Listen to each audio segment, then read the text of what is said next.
మొత్తానికి గ్రూప్ 1కి సంబంధించినటువంటి ఇష్యూ తారాస్థాయికి చేరిపోయింది. గందరగోళంగా తయారైపోయింది గ్రూప్ 1 పరీక్షల వ్యవహారం. ఓవైపు కోర్టుల్లో విపరీతంగా కేసులు పెండింగ్ ఉండడం, 33 కేసులు పెండింగ్లో ఉన్నాయి. పెండింగ్ మనకు అందిన లిస్టు చూస్తే ఇన్ని కేసులు పెండింగ్ లో ఉన్నాయి గ్రూప్ 1కి సంబంధించి. ఇన్ని కేసులు పెండింగ్ లో ఉంటే 33 కోర్ట్ నెంబర్ అది. ఇప్పుడు 15 రిట్ పిటిషన్స్ ఇప్పుడు కనిపిస్తా ఉన్నాయి. ఇంకా రకరకాల ఇష్యూస్ కి సంబంధించినటువంటి గ్రూప్ 1కి సంబంధించినటువంటి కేసులన్నీ కోర్టులో పెండింగ్ ఉండగా ఇప్పుడు మెయిన్స్ పరీక్ష నిర్వహించబోతా ఉన్నది తెలంగాణ ప్రభుత్వం. ఈ మెయిన్స్ పరీక్ష ఏ జీవో ఆధారంగా నిర్వహించబోతుందంటే జీవో 29 ప్రకారం నిర్వహించబోతా ఉంది. జీవో 29 ప్రకారం ఈ మెయిన్స్ నిర్వహించిన తర్వాత ఏం జరుగుతుందంటే మళ్ళీ కోర్టు కేసులలో మెయిన్స్ రద్దవడమా, లేకపోతే దాన్ని ఎటు కాకుండా చేయడమా, లేకపోతే మళ్ళీ పరీక్షలు నిర్వహించడమా అనేటువంటి ఫలితం తప్ప జీవో 29 ద్వారా ఏమి రాదనేది కొంతమంది అభ్యర్థులు చెప్తున్నటువంటి మాట.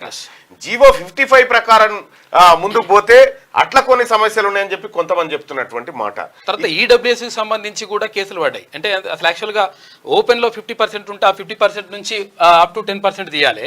కానీ టోటల్ గా అంటే 50% అంటే 100% నుంచి 10% తీయడం వల్ల దీనివల్ల నష్టపోతున్నామని చెప్పేసి ఈడబ్ల్యూఎస్ కేసులు కూడా ఉన్నాయి.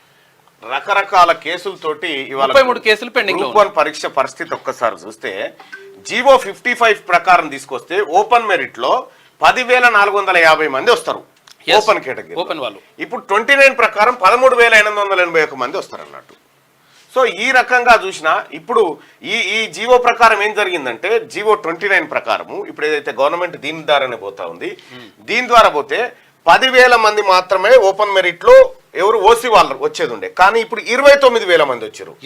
29,000 మంది దానికి వెళ్ళిపోయినారు. అయితే దీని ద్వారా జరిగేటువంటి ప్రమాదం ఏంటంటే 10,000 ర్యాంక్ వరకు రావాల్సినటువంటి ఓసీలు 29,000 వరకు వచ్చారు. అంటే దాదాపు ఒక 2 రెట్లు అదనంగా వచ్చారు. అంటే ఈ 19,000 ఎక్కడి నుంచి పోయినాయి అంటే బీసీ ఎస్సీ ఎస్టీల నుంచి పోయినటువంటి